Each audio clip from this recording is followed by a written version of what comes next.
Entremos então no momento da palavra, na reunião do cordão. E agora, momento da palavra, na reunião do cordão. Tema de hoje, a mente de Cristo.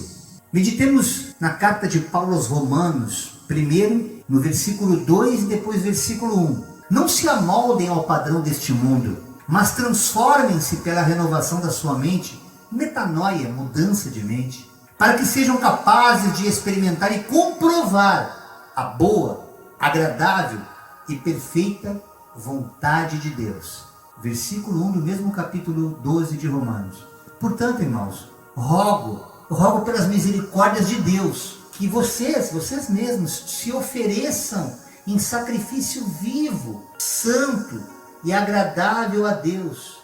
Este é o culto racional de vocês. Essa palavra vem especial ao encontro de alguns irmãos que nos têm procurado, que já se converteram, que estão no Evangelho, mas ainda não tiveram essa mudança de mente, não produziram ainda a mudança chamada metanoia para um culto racional. E para mais alguns queridos que nos ligam aqui querendo entender, conhecer esse Evangelho, que ainda estão presos em outros dogmas, em outras religiões, que não religam a Deus, cujos sacrifícios de sangue ainda são praticados muitas vezes. E aqui Deus fala claramente que o culto racional, aquilo que agrada a Deus é quando nós nos colocamos como sacrifício vivo. E de que forma é esse sacrifício? Eu vou ter que me degolar como oferta, como holocausto? Absolutamente de maneira alguma, irmãos. Porque Cristo já fez o sacrifício perpétuo. Ele entregou-se a si mesmo à morte e morte de cruz, para que eu e você fôssemos salvos, para que nossos pecados fossem não apenas encobertos, como os sacrifícios antigos eram feitos através dos sacerdotes, dos fariseus, mas ele veio para de uma vez por todas rasgar o escrito de dívida que havia contra nós através de Satanás, porque nós mesmos entregamos esse mundo caído a ele. No mundo jaz o maligno, é por isso que você e eu passamos por aflições, mas através dessa essência, desse renovo, dessa nova mente que Cristo nos dá, ainda que nós venhamos a sofrer, a padecer dores neste mundo caído, nós todavia temos o amparo do Espírito Santo de Deus, porque ele ainda está aqui na terra até a volta de Cristo e nos ensina. E nessa noite ele vem falar justamente como nós devemos proceder para que nós tenhamos essa mente. Como é que essa profundidade, essa riqueza incomensurável de Deus, que é a sabedoria divina, que transcende a inteligência humana, o tão somente psique, que você pode desenvolver através de estudo, fazendo uma faculdade, doutorado, mestrado, mas essa sabedoria, o próprio Deus fala que ele deu aos pequenos, ele nos concedeu aos pequeninos dessa terra para confundir os sábios, separando aqueles que não são, para confundir aqueles que pensam que são. Deus é maravilhoso, por isso que ele ama a mim, ama você e quer nos exaltar nessa terra. Mas é importante que nós transformemos a nossa mente. A cachola, como a gente fala na gíria, tem que ser renovada.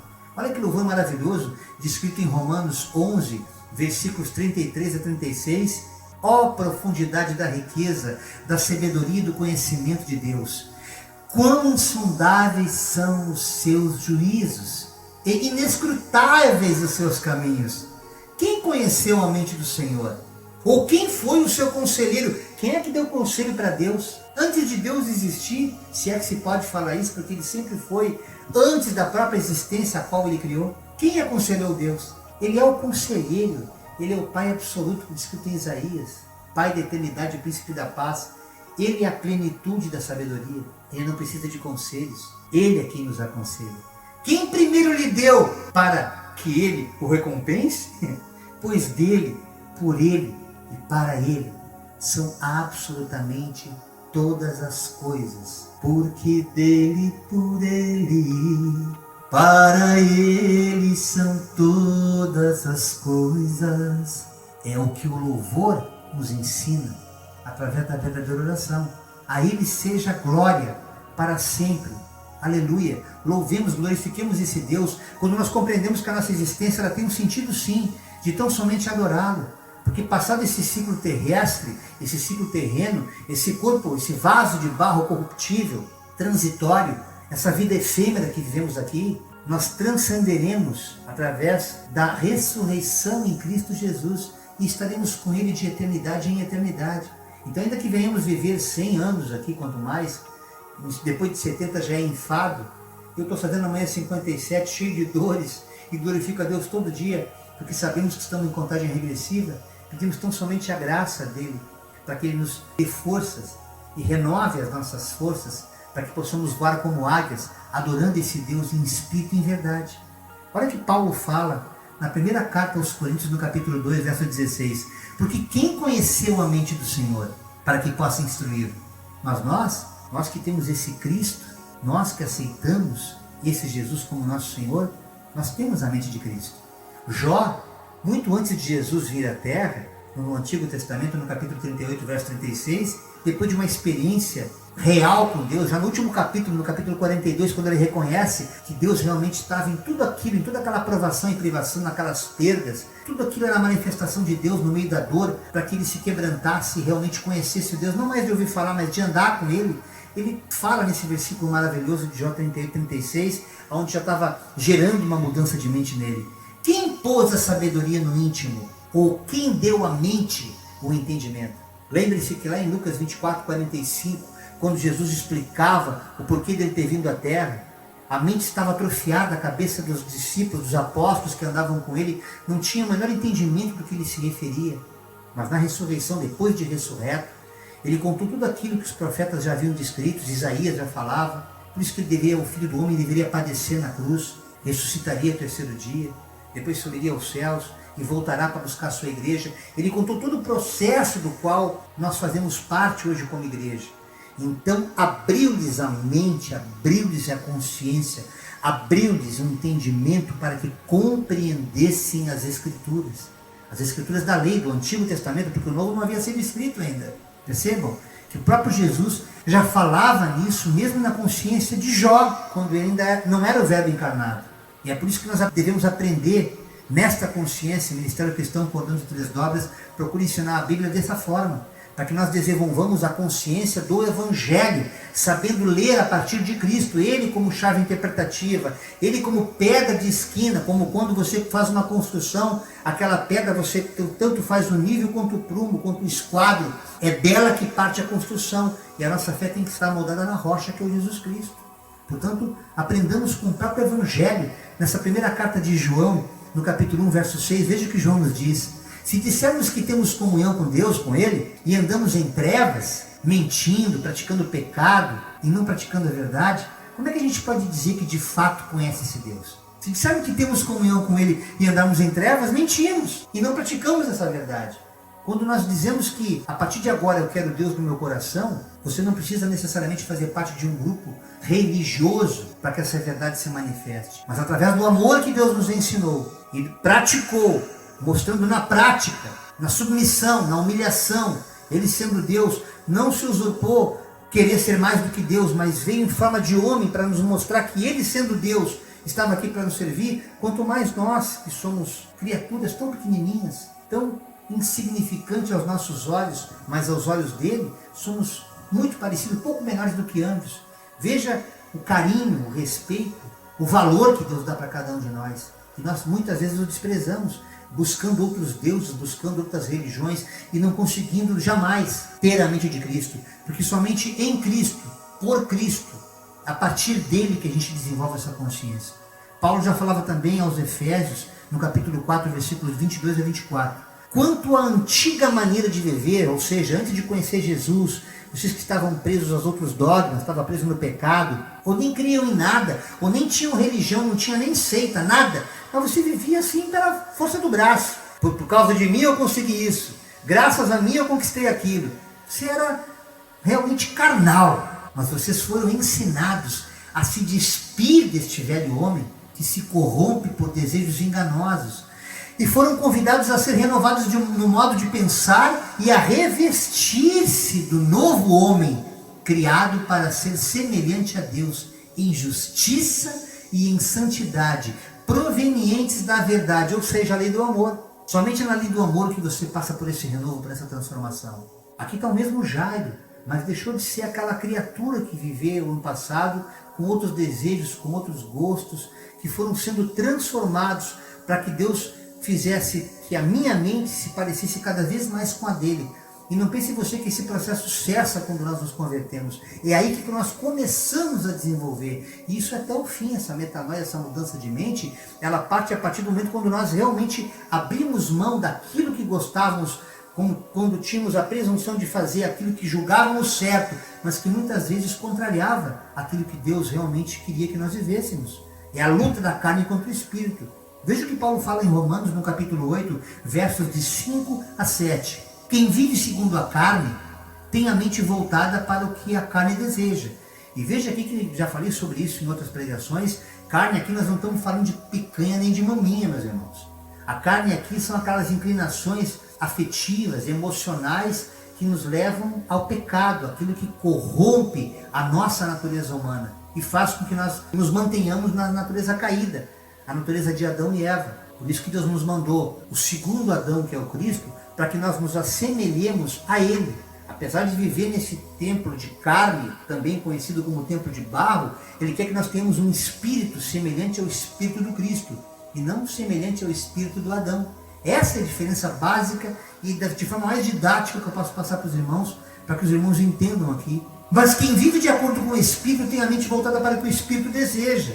A mentalidade da carne é morte, mas a mentalidade do Espírito é a vida e a paz. A mentalidade da carne é inimiga de Deus, porque não se submete à lei de Deus, nem pode fazê-lo. Eu ficaria aqui horas falando sobre as inclinações da carne e não me cessaria, não cansaria de falar, porque eu vivi nisso.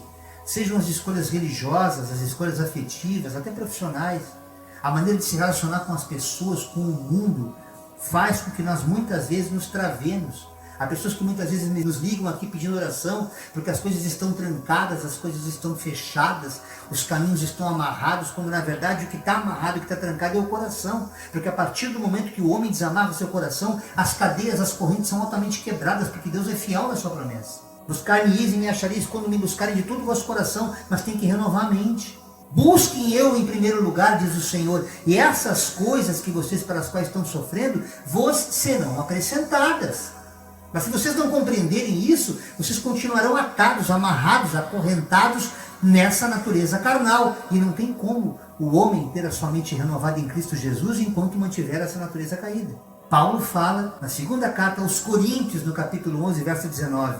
Porque sendo vós sensatos, de boa mente, tolerais os insensatos. A partir dessa consciência você começa a desenvolver a paciência, o que é imprescindível, condição sine qua non para você viver nesse mundo caído. As relacionamentos, enfim, sejam eles conjugais, profissionais, familiares, se você não entender que a insensatez de muitos se dá justamente por não conhecer a verdade através do Evangelho, nós, todavia, que já professamos essa fé, que já nos despimos daquela consciência caída e temos a consciência em Cristo através da sua palavra que nos lava, que nos renova, que nos transforma, que nos dá a mente de Cristo, nós vamos saber lidar com o insensato, mesmo nos calando e deixar ele falar sozinho. Porque muitas vezes a insensatez dele é tão grande que ele se estriba naquele próprio entendimento e não quer saber de aprender. Muitas vezes o tolo realmente não quer a sabedoria de Deus, porque ele se estriba no próprio conhecimento. Mas há todos que se passam até por sábios quando se calam. Esses têm forte condição de ter a sua consciência alterada, porque a fé vem pelo ouvir, e ouvir a palavra de Deus. Portanto, peçamos a Deus que essa sensatez que o Espírito Santo nos dá preencha o coração daqueles que não entenderam esse Evangelho ainda. Porque houve muitos que creram, irmão. A partir do momento que abriram o coração para Deus, e no livro de Atos, no capítulo 4, verso 32, é descrito isso. Veja o que o texto nos diz. Da multidão dos que creram, uma só era a mente e um só coração. Ninguém considerava unicamente sua coisa ou alguma coisa que possuísse, mas compartilhavam tudo o que tinham. Como diz aquele hino que eu gosto de louvar, os cristãos tinham tudo em comum, repartiam seus bens com alegria.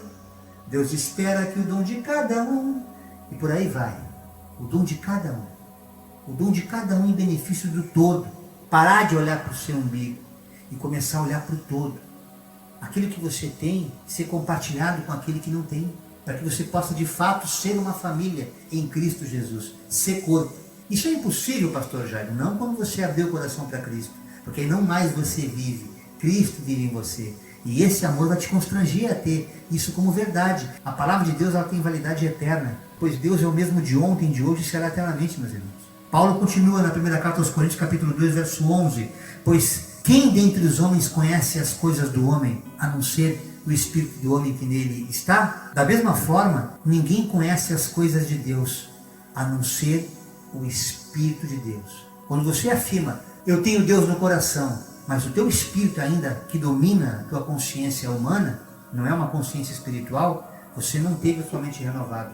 Você é apenas um religioso, uma religiosa, talvez até um fanático de igreja, mas não teve essa metanoia que provocou essa consciência, esse estado de adoração permanente, adorando Deus em espírito e em verdade, não apenas num culto, num lugar, numa hora marcada, mas o tempo inteiro, desde a hora que você se acorda até a hora que você volta a dormir. Você dá graças a Deus por tudo e abençoa tudo. Na refeição você abençoa a viúva, o órfão. Nas tuas orações você coloca os teus parentes, os irmãos mais próximos, os irmãos de longe, aqueles que pedem oração. Você apresenta a nação, você apresenta até o chefe da nação, você ora por outros países, a tua mente avança, a tua mente está sempre num estado permanente, perpétuo de oração, porque você não tem mais o espírito do homem, apesar de estar vivo nesta alma vivente, mas o Espírito de Deus que habita em ti, não mais o teu espírito que predomina, mas a mente de Cristo. Veja o que Tiago nos diz no capítulo 1, versos 5 a 8. Se algum de vocês tem falta de sabedoria, peça para Deus, lhe dá livremente, de boa vontade, e será concedida, lhe será concedida. Peça, porém, com fé, sem duvidar, pois aquele que duvida é semelhante à onda do mar, levada e agitada pelo vento de um lado para o outro. Não pense tal homem que receberá coisa alguma do Senhor. É alguém que tem mente dividida e é instável em tudo o que faz. Há pessoas que oram, há pessoas que pedem oração. Ora por mim, pastor. Pastor, ora por mim. Mas essa pessoa está transferindo apenas uma carga, ela não quer orar junto. Ela não entendeu o que é ser corpo. Ela não entendeu essa comunhão, essa koinonia, tema também que eu já preguei, que está no nosso canal do YouTube. É importante que você entenda o Evangelho como um todo, para você se sentir tão responsável pela oração que você pede, como aquela que pedem a você. Você pensa que é uma prerrogativa pastoral orar? Absolutamente. Deus quer que nós intercedamos e oremos um pelos outros. Tito também fala no capítulo 1, versos 15 e 16. Para os puros, todas as coisas são puras. Por isso essa espontaneidade em dar, em ofertar, em abençoar, em compartilhar, em amar, em orar. Para os impuros e descrentes, nada, absolutamente nada é puro. De fato, tanto a mente como a consciência deles estão corrompidas. Eles afirmam até que conhecem a Deus. Eu tenho uma religião, eu frequento um lugar tal. Não, eu sou isso, eu sou aquilo. Sou até pastor. Mas por seus atos o negam. São detestáveis, desobedientes e desqualificados para qualquer boa obra. É desta maneira que Deus fala pela sua palavra. Essa é a melhor profecia que você que está nos assistindo pode receber essa noite. Veja o que Pedro fala na sua primeira carta, no capítulo 1, versos de 13 a 16. Portanto, estejam com a mente preparada, prontos para a ação. Sejam sóbrios e coloquem toda a esperança na graça, nesse favor imerecido que Deus te deu, através de Jesus. Essa graça que lhe será dada quando Jesus Cristo for revelado. Essa revelação não é só quando ele voltar, irmãos. Essa revelação é o que nós já temos através do seu Evangelho, quando nós abrimos o coração para Deus e o temos em nossa vida como único ser o nosso Salvador. Como filhos obedientes, não se deixem amoldar pelos maus desejos de outrora, quando viviam na ignorância, desconhecimento, total ignorância mesmo. Mas, assim como é santo aquele que os chamou, sejam santos vocês também em tudo que fizerem, pois está escrito, sejam santos, porque eu sou santo. Eu já falei isso aqui em várias reuniões. Ser santo aqui não é você viver um santinho do pau oco, uma imagem de gesso para outro reverenciar, como a gente vê em religiões idólatras, as quais adoram santos de barro, santos de madeira. Não, a palavra santo significa santidade, pureza, separar-se para Deus. É essa separação que Deus quer de mim e de você, para que nós nos tornemos semelhantes a Deus, separados como Ele separou o seu Filho amado por nós, Jesus Cristo. Veja o que o escritor de Hebreus nos fala, capítulo 8, verso 10. Esta é a aliança que farei com a comunidade de Israel. Aqui o escritor de Hebreus está falando da aliança que Deus havia criado com o povo judeu. Você vai entender agora o que está para mim e para você como bônus. Depois daqueles dias, declara o Senhor, porei minhas leis em suas mentes, e eu as escrevereis em seus corações. Serei o Deus deles, e eles serão o meu povo. Israel é um país próspero, justamente porque Deus é Senhor deles. Mas a partir do momento que eles renunciaram a Jesus Cristo como Senhor, como está descrito ali em Mateus 21, 43, portanto eu lhes digo que o reino de Deus será tirado de vocês, e será dado a um povo que dê frutos no reino. Ou seja, nós, aqueles que realmente não tinham a menor condição de poder receber a palavra de Deus, somos escolhidos hoje como verdadeiros seguidores de Cristo. Aqueles que podem receber esse Deus vivo, apesar dele ter vindo para os judeus. Nós estamos hoje separados para também adorá-lo nessa condição, em espírito e em verdade, porque eles desprezaram, conforme o salmista fala no Salmo 118, desprezaram aquela pedra angular. A pedra que os construtores rejeitaram tornou-se a cabeça de esquina, a pedra de esquina. Jesus vinha para ser Senhor do povo judeu, e o povo judeu renunciou a Jesus. E é por isso que nós temos esse privilégio de nos tornarmos filhos de Deus através desta posição, desse posicionamento em termos Ele como nosso único Senhor. É a partir daí que começa o renovo da nossa fé, o renovo da nossa mente. Paulo aos Filipenses fala no capítulo 4, versos 6 e 7. O que acontece com muitos de nós, Paulo fala aqui essa noite. Não andem ansiosos por absolutamente coisa alguma, mas em tudo, pela oração e súplicas, e com ações de graça, apresentem seus pedidos a Deus. E a paz de Deus, que excede todo o entendimento, guardará os seus corações e as suas mentes em Cristo Jesus. Está ansioso? Está passando por uma dificuldade? Pede a Deus. Não tenta entender como é que Ele vai fazer. Essa paz vai tomar conta de ti, ela vai exceder o entendimento, ou seja, você não vai nem entender por que você ficou em paz no meio dessa tribulação, mas vai ficar. Nós experimentamos isso direto, irmãos. Não pensa você que depois que você tem uma vida em Cristo, que será tudo melzinho na chupeta. Absolutamente. Você vai passar por tribulação e muita tribulação. Porque o próprio Jesus advertiu os discípulos: no mundo tereis aflições, mas tenham bom ânimo. Se eu venci o mundo, vocês também vão vencer. Essa leve e momentânea tribulação vai produzir um peso de glória, não só na eternidade, como aqui também. Desde que nós nos voltemos para Deus. Desde que nós possamos verdadeiramente seguir as Escrituras naquilo que Jesus nos conta, naquilo que Jesus quer que nós obedeçamos, como prática do Evangelho, prática de vida. Tiago, capítulo 4, versículo 8. Aproximem-se de Deus, e Ele se aproximará de vocês. Pecadores, limpem as mãos, e vocês que têm a mente dividida, purifiquem o coração. Olha que coisa tremenda que Tiago nos ensina aqui essa noite. Quando você determina, a partir de agora eu quero entregar minha vida para Deus, nesse momento está sendo quebrado no mundo espiritual qualquer aliança pretérita, qualquer coisa que você tinha feito, qualquer pacto. A partir do momento que você, no teu coração, crê que em nome de Jesus você está entregando, você não está dividido, não pode ficar coxando entre dois reinos, entre dois senhores, não dá para servir a Deus e ao diabo.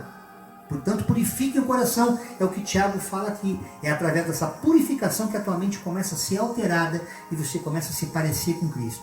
Lá em Deuteronômio, no capítulo 11, versículo 18, já nos era dito: gravem estas minhas palavras no coração e na mente, amarrem-nas como símbolos nas mãos e prendam-nas na testa. Hoje nós guardamos nas tábuas do coração. Deus quer que nós passemos até por aflições, Ele permite isso, para que através dela nós aprendamos a buscá-lo. Porque é só na dor verdadeiramente que nós conseguimos encontrar o verdadeiro Deus, irmãos. Não há condição da nossa natureza caída, tão somente na bênção, aprofundarmos o nosso entendimento, o nosso conhecimento da mente de Cristo. Você pode até ser um cristão, mas aprofundar o seu relacionamento com Deus somente através da aflição superada em Cristo Jesus. E eu encerro aqui com Filipenses capítulo 4, verso 8. Finalmente, irmãos, tudo que for verdadeiro, tudo que for nobre, tudo que for correto, tudo que for puro, tudo que for amável, tudo que for de boa fama, se houver algo excelente ou digno de louvor, pensem nessas coisas. Portanto, a mente de Cristo possa renovar a tua compreensão, o teu entendimento acerca do verdadeiro Evangelho de Jesus Cristo. Tudo para a honra e para a glória de Cristo Jesus. A graça e a paz de Cristo a todos os irmãos. Vamos falando de paz, e eu queria falar um pouquinho sobre isso. Vou ler um versículo que se encontra no Evangelho de João, o capítulo 14, no versículo 27. Deixo-vos a paz, a minha paz vos dou. Não vou-la dou como a dá o mundo. Não se turbe o vosso coração, nem se atemorize. Jesus nos diz que vai nos dar a paz dele, não a paz do mundo. A gente para pensar o que é a paz, que ele fala, a paz do mundo. Tem um pensador lá do século XVIII, coisas da professora de História, Immanuel Kant. Ele escreveu um livro, A Paz Perpétua, e ele fala dessa paz, o mundo sem conflitos, o mundo sem guerra. Isso é viver em paz. Gandhi achava que o mundo sem violência era ter a paz. Nós costumamos pensar: estou bem de saúde, estou com as contas pagas, moro numa casa boa, está tudo bem, então eu estou em paz. Mas não é essa paz que Cristo está nos falando. Não é essa paz que a gente precisa ter. A gente tem que ter, apesar de conflitos, apesar de estar doente, apesar de todas as adversidades que nós temos, a gente tem que estar em paz. E essa paz quem nos dá? Só Jesus. Todas as coisas cooperam para o bem daqueles que amam a Deus.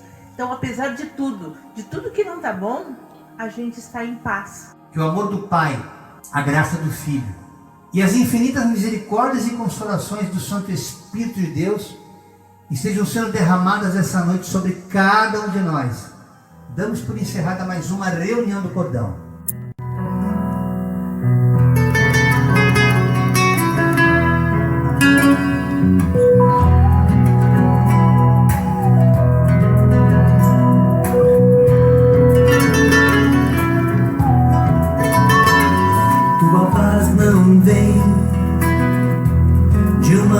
Bem dormida,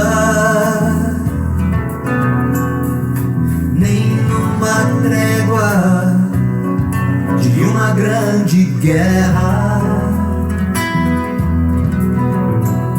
Não está no soldado que venceu uma batalha,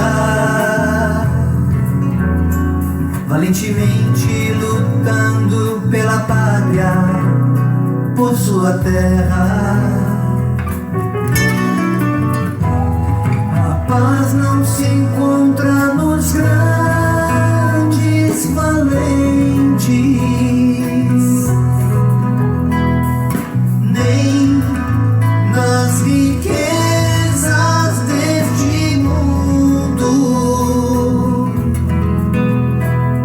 A paz não está nas diversões desta vida.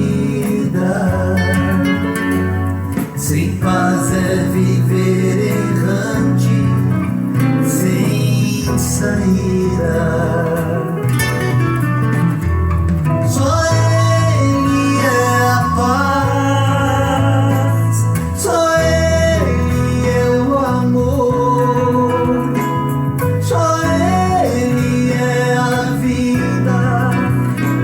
Só Ele é o Senhor, só Ele me sustenta, só Ele é minha luz,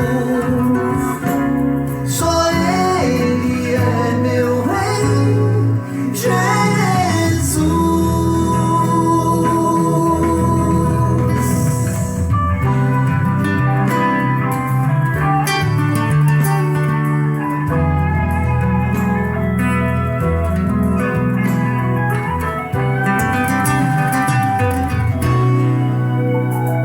O teu próximo sem paz, sofrendo te perturba. O faminto sedento clamando por água e pão. Desabrigados, pés descalços, sem agasalho, sem teto, sem lar, dormindo no chão. Ninguém nesta vida tem paz,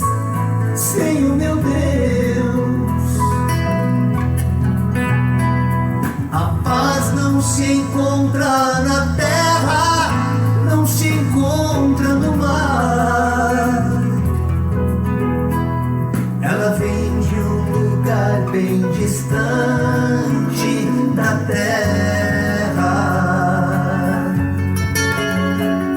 A paz vem de Deus nas alturas celestiais. Só Ele é a paz, só Ele é o amor, só Ele é a vida, só Ele é o Senhor, só Ele me sustenta, só Ele é minha luz. Só Ele é meu Rei, Jesus.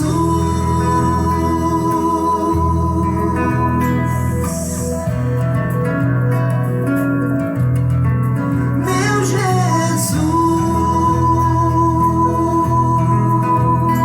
Jesus. Obrigado pela presença de todos. Jesus. Que Deus abençoe tua casa e tua família. Meu Jesus.